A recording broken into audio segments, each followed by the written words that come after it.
na Bahia. Ou seja, 1.800.000, mais de 1.800.000 pessoas que confiaram na operadora, que não tem um plano B.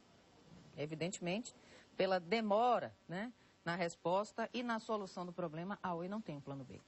E a gente fica sem saber, né, como proceder, muda o celular, enfim, em relação aos documentos necessários. A pessoa que agora está se sentindo lesada, está assistindo a entrevista, o que é que deve pegar e onde deve ir, o que é que deve levar? Bom, primeiro buscar um profissional da sua confiança. Segundo, de acordo com aquele prejuízo que ela veio a suportar, ela vai juntar a documentação possível que tenha relação com aquele prejuízo efetivo, seja no seu comércio, se você deixou de ter uma oportunidade de emprego porque seu celular ficou indisponível, você vai buscar um documento, vai buscar uma declaração, vai buscar uma testemunha que possa ali lhe ajudar a você, em juízo, ou seja, na justiça, configurar, caracterizar aquela situação que lhe gerou um dano, um prejuízo. Mas, doutor, eu estou, assim, apreensiva. Honestamente, não tenho celular da Oi mais. Mas eu fico apreensiva porque eu vejo comerciantes, por exemplo. Como é que vai ser esse cálculo? Se a Oi não tinha um plano B para resolver um incêndio, você imagina para calcular mais de 29.000 pessoas só aqui na Bahia, fora os outros estados, mais 5 que foram atingidos. O comerciante, por exemplo, ele pode fazer um cálculo através do faturamento médio mensal que ele tinha. Se naquele mês específico houve uma queda significativa, vamos supor, de 30%, de 40% no faturamento, fatalmente você poderá atribuir a esse problema de você ficou sem poder passar cartão de crédito, sem poder passar cartão de débito. E isso é uma das formas hoje em dia, no mundo moderno, todo informatizado, de comércio, né? De realização de comércio, de operacionalização do comércio. Se você tira esses meios do comerciante, você está tirando uma das principais ferramentas de operacionalização do seu comércio. Pois é, eu abri a entrevista falando que a Coelba está com o serviço indisponível, assim como o Cine Bahia. Isso vai se refletindo, né? Infelizmente. Eu, pessoalmente, assim que começou a portabilidade, eu acho que fui um dos primeiros clientes de Salvador que peguei a porta de saída, dei um tchau para essa operadora e, enfim. Com certeza. A gente paga muito caro, sabe? E a gente merece respeito. O Código de Defesa do Consumidor tem quantos anos? 20? 20 anos. 20 anos. É um dos melhores instrumentos que nós, cidadãos, que pagamos pelo menos 40%, o assalariado paga 40% do seu salário só de imposto, federal, municipal, blá, blá. Então, a gente merece respeito. Eu não digo que mereço, não, eu exijo respeito, tá entendendo? E você, consumidor, deve fazer a mesma coisa. Bem, doutor, muito obrigada. Essa entrevista estará disponibilizada para quem quiser assistir com calma no itapuãonline.com.br. E para fechar, a Oi pode ser penalizada pela demora na contenção desse incêndio, porque, segundo informações, não havia itens básicos de segurança, não tinha no prédio. Na verdade, a conversa que eu tive com o doutor Oswaldo Sampaio ontem no Ministério Público, ele disse que solicitou ao DPT, Departamento de Polícia Técnica, que realizasse uma perícia para poder apurar com rigor as causas do acidente, saber se houve negligência, enfim, poder responsabilizar a Oi, a depender do motivo, saber se eles agiram de maneira correta, se o nascimento do incêndio foi por uma negligência deles, e não só o nascimento, se a demora também, como você colocou, de solucionar o problema, também foi por negligência. Doutor, nem o bombeiro conseguia entrar, tiveram que botar uma roupa do bombeiro num engenheiro que conhecia a área, porque a fumaça preta, já que não tinha exaustor, não permitia que os bombeiros entrassem. Então tinha que entrar uma pessoa que soubesse no tato, e assim foi. O engenheiro entrou e no tato conseguiu cortar a corrente de energia que alimentava o incêndio. Um incêndio num lugar que tem vários prédios de hospitais, prédios de clínicas, enfim. Doutor, muito obrigada. Bom dia para o senhor, bom trabalho, viu? Dei um abraço lá no doutor Oswaldo Sampaio, se falar com ele do Ministério Público. Admiro muito o trabalho do órgão, que é parceirão da sociedade.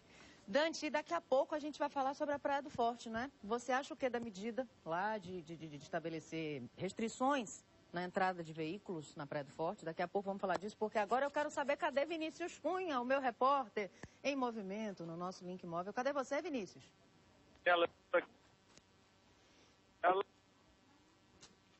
Imagens da Avenida Paralela, é isso? Avenida Paralela, do nosso telegrafista Jorge Luiz. E por aqui parece que ainda o feriado não chegou, não. O movimento é bastante intenso, muitos veículos, muitos carros aqui nessa região da cidade.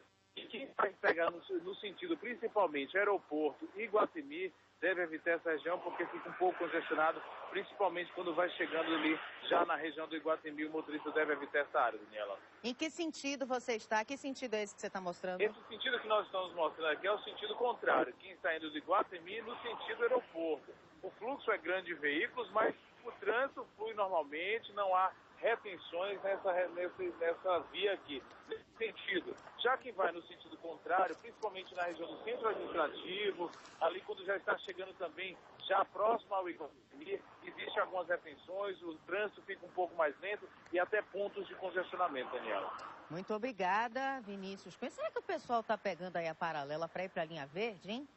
Daqui a pouco a gente... Por enquanto ainda acho que não, viu, Daniela? Aqui o movimento é mais... Quem ainda está na lida, no trabalho, quem ainda não está de folga. A partir de quinta, quarta-feira, o movimento aqui em direção à Estrada do Coco deve aumentar para quem vai descansar, quem vai aproveitar aí a virada de ano nas praias do litoral norte. Com certeza, viu, Vinícius? Eu estou lhe perguntando isso porque Jacuípe, Guarajuba e Jauá já registraram um crescimento de fluxo de 45% só de outubro até novembro desse ano, né? E a Praia do Forte está por lá, com aquele problema.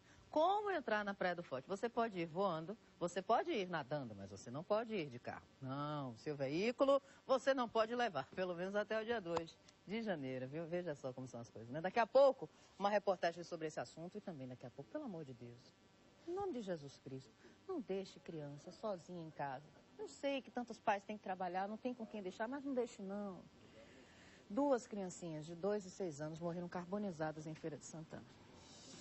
Estavam em casa sós, o pai e a mãe saíram para trabalhar e foram encontrados os corpos carbonizados na cozinha. Só um exame de DNA, depois que for feito, né, só o resultado desse exame vai fazer com que os corpos sejam liberados. Para esse pai e essa mãe que está internada, quando soube da morte do filho teve que ser internada, só vão poder enterrar os corpos dos filhos depois do exame. Que tal isso? Também hoje, outro incêndio. Outro assunto relacionado a incêndio. O prédio que pegou fogo na Baixa dos Sapateiros. Os moradores do Movimento dos Sem Teto, mais de 130, se manifestaram ontem, protestaram, pedindo solução para a situação deles. Além de ter perdido o pouco que tinham, foram consumidos todos os eletrodomésticos e que eles tinham, né, pelas chamas, eles não têm para onde ir agora. Estão totalmente desamparados e reclamam da falta de atendimento lá na prefeitura. Imagens ao vivo às 7h21, Avenida Garibaldi, fluindo otimamente, de maneira excelente nos 2 sentidos. Me leve até Itapuã de novo? Oh, graças a Deus, que mar bonito é o mar da praia de Itapuã. Imagens do cinegrafista José Arcanjo. Que beleza. Vou dar um mergulho nesse mar ainda hoje, viu, seu Dante? A gente volta com o Baiano Ar em instantes.